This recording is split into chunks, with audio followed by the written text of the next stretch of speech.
Welcome back, and you're watching Market Fatafat on ET. Now, this is a show where we talk about all the stocks that are buzzing today, either on the back of news flows or on the back of technicals. Let's move on to the next one, and we're going to talk about Zomato. Why is Zomato on focus today? And we have a note that is coming from HDFC. They're maintaining a buy on Zomato, and they've actually raised the target price for the stock to 93 rupees per share. Now, the factors that come into play and they believe work out well for Zomato. One, in terms of the seasonality as well as the IPL and market share gains, are strong growth drivers for the company in Q1 FY24, which is in line with the guidance that was given by the company as well. Other than that, sustainability in terms of the growth is still fragile, though the focus will be on further margin expansion from the company, and which in the long term will turn out to be a positive for the company. Now, Blinkit, yes, that's the one everyone's worried about as well. So what HSBC is highlighting that in terms of the note that long-term opportunity remains undervalued for Zomato in terms of Blinkit, and that will start doing well over the long term and larger period of time. And other than that, maintaining a buy rating, target price increased to 93 rupees from previous 88 rupees. Fundamentals of the business are improving, profitability and even market position is improving, and that is why they're positive on the stock. And let's not forget, Zomato has actually gained market share in a calendar year 2022 as well. So keeping an eye on this one, trading with gains of 0.8% in trade today. Okay, so that was HSBC's take on Zomato. But today we spoke with Mahesh Patel, who is the CIO at Aditya Birla Sun Life AMC, where he says that many new age tech companies are now focusing on profitability and are breaking even at the EBITDA level. What is his view on the space? Let's listen in to find out. So I think the new age technology companies have actually, a lot of these companies are now focusing on profitability. Earlier it was the top line growth. And I think now with them getting listed, I think the listed market space is also looking at profitability, because that's how they would want to value these companies based on that. So I think given that, I think many of the companies where they're already kind of breaking even at the EBITDA level or likely to do so in the near future, one can actually now value them based on a traditional matrix, not necessarily on a 2-year earnings, but over the next, say, 3 to 5 years earnings time frame. And I think some of these companies are growing much faster, than the broader industry. So they will continue to be high growth companies. But so I think selectively, I think in the space, companies which are now established their leadership, right, where the competitive intensity is not much, because that's a worry in this space, because if the competitive intensity is heightened, then companies continue to burn money and the road to profitability is unclear. So I think wherever these criteria are met and where earnings, you can project the earnings over the next, say, 5 years and then discount that and you see value, I think those are the companies which we are looking at in the new age technology space. Okay, let's move on and let's highlight the next stock in focus. And the earnings season has kick-started, and like every quarter, GM Breweries is the first counter from the broader market space to post its earnings. And this time around, we have seen the revenue seen an uptick from 551 crores same quarter last year to 579 crores, where the profit has also increased from 16 crores to close to 20 crores this time. EBITDA has also inched up from 21.5 crores to 26.5 crores, with a margin improvement of 60 basis points YOY at 4.5%.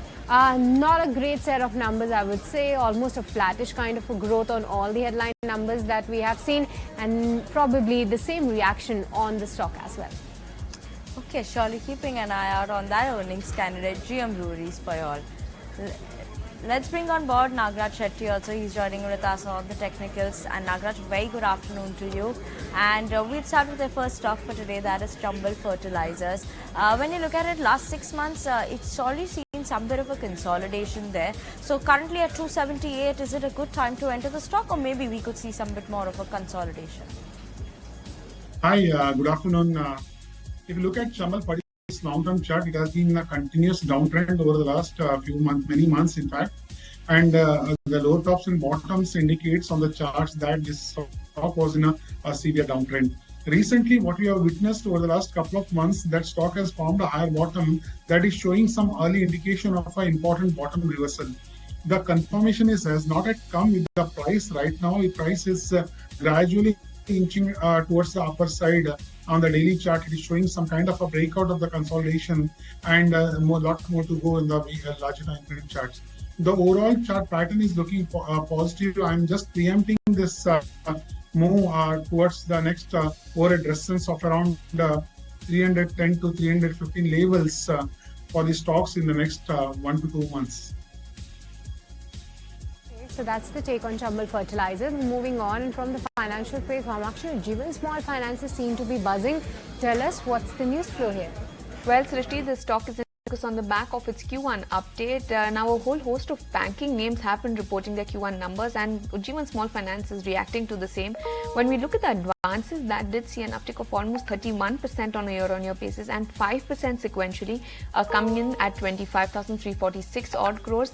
Deposits have also grown much higher as far as the year-on-year basis is concerned. Deposits have grown by 44% on a year-on-year basis to 26,655 crores. Other than that, we also have CASA actually growing by almost 27% on a year-on-year basis, but the CASA ratio, like most other banks, has actually seen a bit of a moderation from 27.9% in the same quarter last year to 24.6%, but nevertheless the disbursements up almost 22% on a year-on-year basis. So overall, it does look like a healthy update that has come in from Ujjivan Small Finance Bank, and that is the reason why this counter is up us in the trading session today. As of now, it is definitely trading off the day's highest point, but nevertheless holding with gains of around 3%. Yeah, that is Ujjivan Small Finance Bank for you all. Let's move on and listen into what Ravi Dharamshi said. He said the overhang in the non-lending financials is going away, and the view is that what more is he wants to say on this and how is he looking at this space. Let's go across and listen in. So there a lot more money is going to flow into financial products. So non-lending financial companies are at a very interesting juncture, and whether I say it's the insurance companies or the wealth managers or the capital market related plays, these are all still suffering from the correction of the last 2 years or the last 3-4 years, where there were some regulatory kind of pressure on the company, or there was exceptional pressure on the yields, which was leading to the companies not performing. Now some of the pressure is relieving, like we saw in the case of AMCs, that okay, the regulator took a pragmatic view and decided to hold back and take the industry's feedback. So just like that, on the insurance front also, there was an overhang on the a particular company from promoters selling. They took back. So all those overhangs are now going away, which is leading to this space also suddenly becoming very, very attractive. So I would say within the financials, non-lending financials are probably at a slightly better risk reward at this juncture. Now we are not looking to reduce the exposure on the lending side, but we are definitely looking to increase the exposure on the non-lending side. So it is not a either or call for us. In fact, we are bullish on both the spaces. Okay, let's move on and shift focus to another stocks that are buzzing. And Nagaraj, coming to you for this one because IDB Bank is the counter that you have picked up. Tell us how the chart's looking for this one. Yeah, banks, especially some mid-cap and PSU banking stocks have been in a good uptrend over the last 1-2 weeks. And this one too, IDB, after moving into a consolidation, so the last few 1 month around 54 to 57 levels, it has witnessed upside breakout of the 56-57 hurdle and moved higher. The overall chart pattern as per the long term IDBI is looking very positive, and I'm expecting this to move above the next resistance of around 60-63 levels over the period of time. On the decisive upside breakout of the 63, and I'm expecting the next hurdle of around 70. This could be achieved in the next couple of months. Keeping an eye out on those levels for IDBI Bank. Let's move on and talk about Prestige Estate and Ashesha. Why is this one in focus today? What's the news flow that you're picking up here today? Yes, the stock is in focus. In fact, as we speak, it is gaining over nearly 2.5%. Now, yesterday evening, the company said that the company and its wholly owned subsidiary Prestige Exora Business Parks have entered into a joint agreement. Now, this agreement is for development of IT and IT-enabled services parks which is across 6.5 acres land. This is an immovable property in Chennai, and this agreement is for development of that property in Chennai. The company also said that VS Industries, the company with which the company has entered into an agreement with, proposes to implement the project through its subsidiary VS Insulators Private Limited. So on account of this agreement that the company has entered into, the stock is in focus today, and as we speak, it is gaining nearly 2.5%. That was why Prestige Steel is buzzing in trade today. We're moving on to another stock in Nagaraj. Once again, a banking counter, and Central Bank is the counter on your radar, seeing good moves. And in the past 6 months, the stock is now just have seemed to be coming back to its earlier levels, and with almost a flattish kind of a growth we have seen. So any signs of breakout are you spotting out there?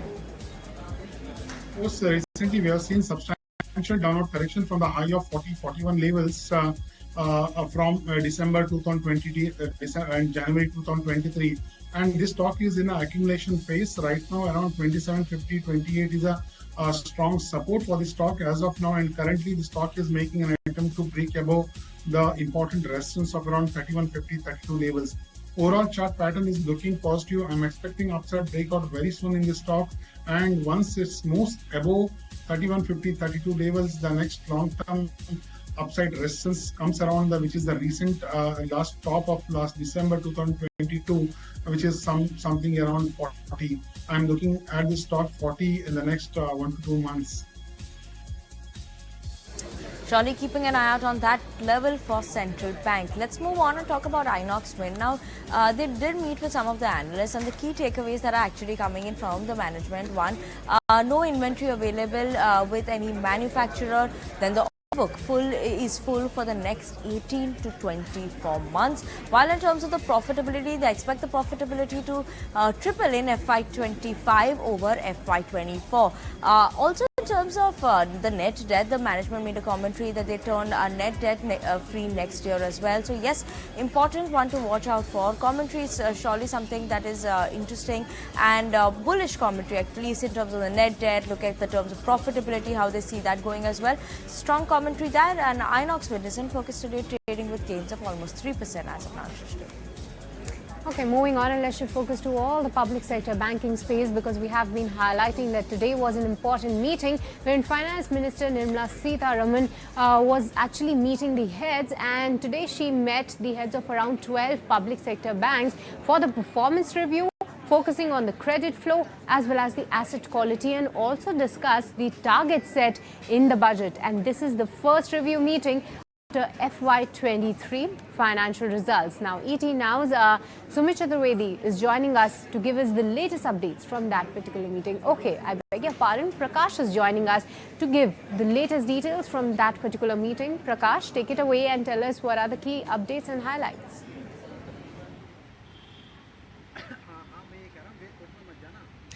Yes, Finance Minister's meeting with the heads of the public sector bank just concluded, and top key officials of the Finance Ministry were part of this meeting.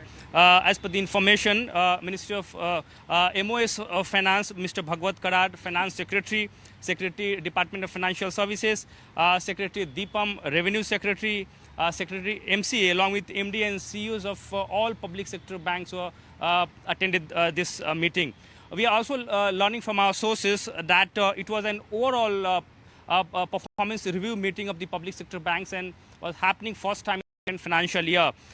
Sources are also informing that the various presentations were made before the finance minister, and that was covering credit growth, the performance on with regard to credit growth, future planning, profitability, asset quality, and future business plan of the public sector banks. Apart from that, we are also given to understand that the finance minister has reviewed government's flagship schemes such as Kisan Credit Card, Stand Up India, PM Mudra Yojana, and these flagship schemes were reviewed basis of the target that was set for the public sector banks. Apart from that, one important scheme that was announced during the COVID time, that is Credit Emergency Guarantee Scheme. The status of this scheme was also reviewed by the Finance Ministry as how it is helping the affected sectors.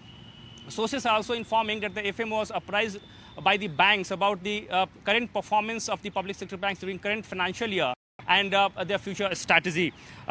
Also, Finance Minister has urged public sector banks to increase credit flow to the productive sector that was announced in the last budget. So these are the important aspects that was reviewed in today's meeting, as we have been informed by our sources, and the Finance Ministry is informing that they will come out with the official statements in some time on the outcome of the meeting. Back to you. Thank you so much for that, Prakash. Surely an update on what the finance minister actually spoke at the meeting when she met with some of these the PSU banks and what they have discussed over there as well. Obviously, waiting for that official statement coming in there. But let's move on and continue and keep it going with all the stocks that are buzzing in trade. And moving on to the next one, we have CESC on the charts, Nagaraj. When you look at it today, the stock is buzzing in trade. But going forward, what is the expectation that one should have from CESC? Because last 6 months, it's not, surely picked up pace from April. But is this time that we could see a run for CESC now? Yeah, of course, over the last 1 year, you can see that exact move can be viewed on the long-term charts in CESC. High, lower tops and bottoms is indicating that this stock was running out of the steams at the higher levels, and selling pressure has emerged from the higher levels. And we can observe, interestingly, that the downsloping trend line on the chartically has that was acting as a strong resistance over the last few months, has now broken on the upper side at 73-74 levels. So the current upside bounce, gradual upside bounce, and this week's sharp upside bounce is indicating that the fresh upside momentum has taken place in the stock price. So this upside breakout indicating that the stock is likely to move further ahead. So the next hurdle to be watched is around the 84 to 85 for the next 1 month. 84 to 85 probably in the next 1 month is what now is looking at. But let's move on. And Ashesha, coming to you for next one. Why is Piramal Enterprises in focus today? Well, yes, this counter is in focus on the back of a block deal that took place today morning. About 6.11 crore shares changed hands via block deals, which translates to about 2.6% of the total equity. Now, reports suggest that one FII investor is the likely seller in this particular block deal, and the deal was to happen at about 2% discount to yesterday's closing price. So, on the back of this block deal that took place today morning, we saw that sharp downtick in early morning trade, but now the stock has recovered. Despite that, it is sitting on with cuts of nearly 0.9% as we speak. Okay, let's move on and talk about KRBL on the charts then. And Nagaraj, what should one understand from the charts? Currently today the stock is down 1%. Last 6 months also the stock has not done anything exciting when we're looking at it. Now, should we expect a turnaround for KRBL, or maybe still some consolidation is what is seen on the chart? Yeah, of course, that's what I'm expecting. The overall, if you look at the chart, I'm just preempting, predicting the upside bounces from the important support. What has happened as last 3, 4, 5 weeks, the stock has been a continuous downtrend, and the last 2-3 weeks, the downside momentum has shortened its pace, and the stock has bounced back. So the stock is currently placed at the strong support of 330-340 levels, even though declined by 1.5%. Some more consolidation is likely, and at the lower levels, I'm expecting a strong buying is likely to emerge from the support. I am expecting this 330-340 support is going to be a strong, and we are likely to see a good amount of upside bounces from the lower levels in the near term. So the next hurdles to be watched is around the 380. 380 on the charts, and 330 could be a good support level for KRBL. We're moving on, and Vamakshi, coming to you, Marico has also come up with its Q1 update, but the stock is drifting lower, down about 2%. What was disappointing? Well, Srishti, when we look at the update, consolidated revenue actually declined in low single digit is what the company has said. India business saw low single digit volume growth, and in fact, they did see some bit of stable demand in urban, while the rural demand was unchanged. Domestic business was definitely impacted, and that was mainly on account of significant trade destocking in Saffola edible oils. Now, the company, however, expects to see a pickup as far as the second quarter is concerned, and that is on the back of sustained healthy trends in offtakes, market share, as well as penetration across key franchises. Apart from that, they're also expecting the gross margin to expand expand materially. In fact, expansion in operating margin is expected to drive double-digit growth as far as the bottom line is concerned. Now, we also have a few brokerage notes that actually came in on Marico. We have one from Investec, wherein they've maintained a hold rating, target price of 554 per share, and Macquarie has actually maintained its outperform rating with the target price of 70 per share. Largely, brokerages are highlighting that the company did come out with weaker than expected revenue commentary, but better than expected margin could in part offset the weak sales commentary. And in fact, on the back of that, we do have Marico in focus today. The stock is declining by 2% as we speak. Let's move on to the next one, and stock number 30 for today. We'll be talking about Avanti Feeds on the charts. And Nagaraj, what should one look and understand in terms of the charts for Avanti Feeds? Last 6 months, 8% uptick is what we're seeing in terms of a return. Now, what are the charts indicating? Yeah, charts are indicating positive outlook. Recently, we have seen some V-shaped bottom reversal pattern for the stock price around 320 in the March 2023.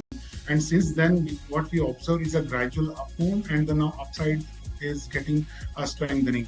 Currently, the stock is placed around the resistance of around 410, 412 levels. If it breaks above that level sustainably, then we are likely to see the next upside potential towards the hurdle of around 455 to 460 in the near term. I think. Okay, before coming and telling you the stock number 31, let's have a look at what the markets are up to, because they have hit a fresh record high, where Nifty as well as Sensex, they are all seen to be gaining, and that's the they are not just sitting at their day's highest point, but as well as if we look at the up move, it's once again a record high levels. Nifty sitting with the gains of 90 odd points, as well as Sensex too, that is now nearing that 66,000 mark. Well, let's move on and should focus to three particular counters rather, that is Bharat Forge, JNA Axle as well as RK Forgings, because as per the ACT research, the preliminary North America Class 8 truck orders, the data has come out for the month of June, where this time around that remained a bit of a soft month for all these counters, as they get a lot of contribution from their North America Class 8 truck orders, where the orders were seen to be at 16,200 units at the industry level, and the June sales is actually up 5% on a YY basis, and a growth of 4% is what these companies have seen on a month-on-month basis. On the back of all these this news flow, you see the move in JNA Axles up over 2%, while if we talk about RK Forging and Bharat Forge, they are a bit flattish in trade today. Okay, let's move on and talking about the next stock. When we talk about Force Motors, that one is in focus, as and we've seen the stock price intraday actually gained as much as 4%. Also now it's gaining 5% at the this point of time. And why is that so? Because what is happening is that the company reported a better sales for the month of June 2023. Force Motors domestic sales increased by 12.8% at 2,431 units against 2,154 units at the same period last month. Now, obviously, when you look at it, the company reported a 15.3% fall in terms of the June production numbers at 2,394 against 2,828 units in May 2023. Its export too actually saw a bit of a drop there, 440 units versus 491 units in the month of May. But yes, overall, in terms of when you look at the sales numbers, domestic sales, that has seen an increase of almost 12.8 to 13% in trade. So yes, on the back of the domestic sales numbers, seems like we're seeing a buzz up coming in for Force Motors. Okay, let's move on and let's focus to JSW Steel, and let's go to the sector expert to know more why this counter is in focus. Ashesha, over to you. Two news pieces on JSW Steel. One, that it will replace HDFC from the BSE Sensex index.